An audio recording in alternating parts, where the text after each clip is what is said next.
welcome back to another episode of Master of Unlocking, the show where we masquerade bitching and moaning as a legit critique and analysis.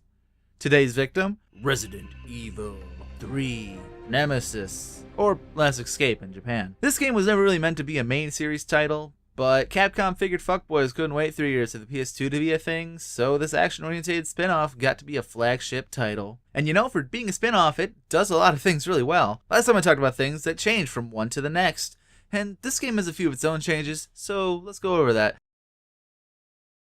This is the game that added the 180-degree turn that I'm so fond of. It was a shame that I got so used to not having it playing the other two that I frequently forgot to use it. It's a dodgy system. Sometimes it works, sometimes it doesn't, and you really never know what you're gonna get. I think the reason the system failed was that there wasn't a dedicated dodge button. It was more based on if an enemy was attacking you and if you hit the action button at the right time. In hard mode, I never really managed to dodge successfully. Luckily, in easy, it does it automatically, but even that's stodgy. Which sucks because it was made an integral part to the battles against Nemesis. Now this is a really interesting system, I think. They added something where you could use different gunpowders to get extra ammo. You could find in the wild types A and B, and then you could combine those to get different types of powder. The game says there's 13 in all, however they only tell you about 7, and I only used like 3. I spent most of my time just making C-type powder to get grenades. Still, it's not a bad system in itself. My only real problem with it is that it doesn't jive well with the extremely limited inventory, as the powder doesn't stack. With how much they put in one place, it's almost like they expected you to carry the reloading tool. However, that's just one space I'm not willing to give up. And I wasn't going to backtrack, so I ended up leaving a lot of gunpowder behind. In this game, there are moments where things stop for a second and you're given an opportunity to make a choice.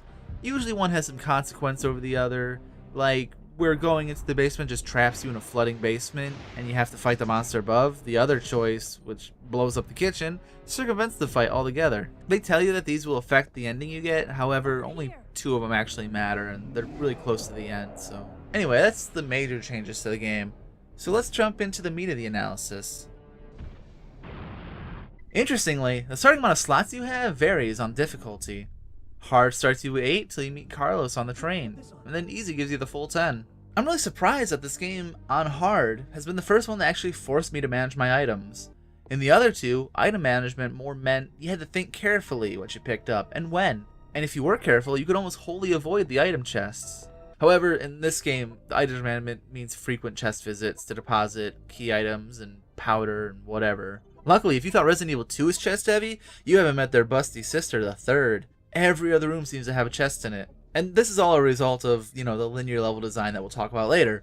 It was mostly just made as an attempt to keep the backtracking from being absolutely egregious.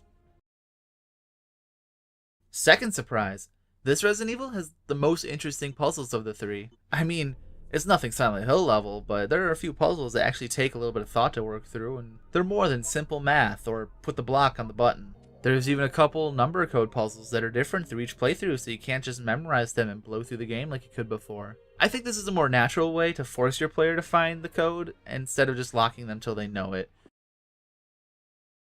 Now, for this video I added a new category, monsters, because I think it bears some importance on these games. And each one of these brings new monsters to gawk at and fight. RE1 just had zombies and giant snakes and spiders and weird monkey men on the ceiling. RE2 had the lickers and G and vagina plants. RE3 mostly has variants of old monsters like bigger, scarier monkey men, frog hunters, but the star of the show is Nemesis.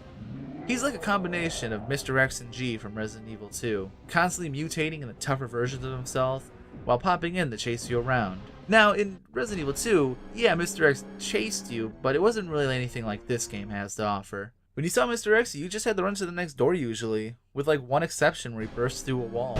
Nemesis will chase you through several rooms, and he doesn't gingerly walk at you, he fucking sprints at your ass. Well, I can't exactly say he's scary or anything, he definitely is a constant source of pressure and stress as you play through the game.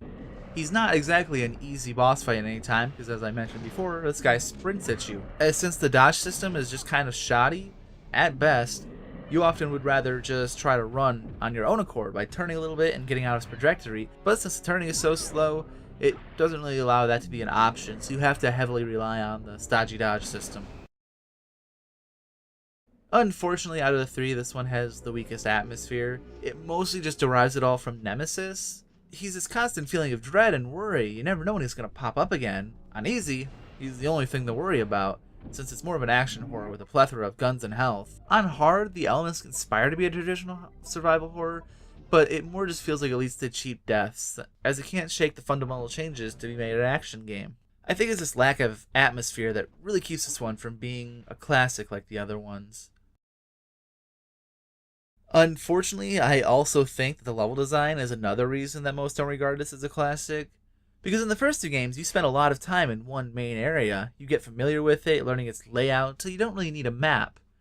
Now, arguably, you don't need a map for RE3, but that's just due to the fact that the game is so linear in design. There's almost no loops in any level, with like the exception being the first area. Most of the spin-offs off the main path just dead end, and you need to walk back the way you came. See, what it does cool is that you get to explore the city, and there's no reason they couldn't have designed the city to be more like a puzzle box. They just didn't for some reason. Considering the map is so open, they could have designed around that, allowing roads and alleyways to loop in on itself. But instead, it's a showcase of many environments, which are all quite interesting to explore. However, you don't spend enough time at any location to really, remember it too well. The three biggest locations only have like 10 rooms apiece, and most are only consistent of 2 or 3, although the hospital has a nice in-between of 6. And that's really the worst part about the level design, is that the way that this game makes you spend more time in its level and these environments is by forcing you to backtrack through them between dead ends or returning to your chest to pick up an item you got like an hour ago, or just fucking whatever.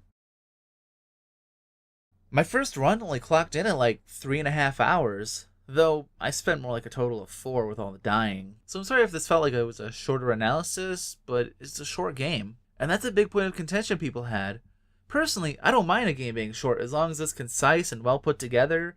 However, this game came out a year after RE2, and that rush production shows. I'm still surprised that this action-orientated spin-off of a game got puzzles right compared to its predecessors, and that it has the most memorable and intimidating villain. However, it's a shame that it half-assed its puzzle box, taking more from the Silent Hill school level of design.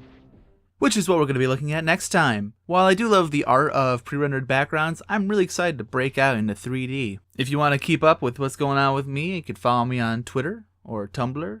Anyhow, I'm sorry this took so long. I was just busy working on my own game, Hellenore, which is now available.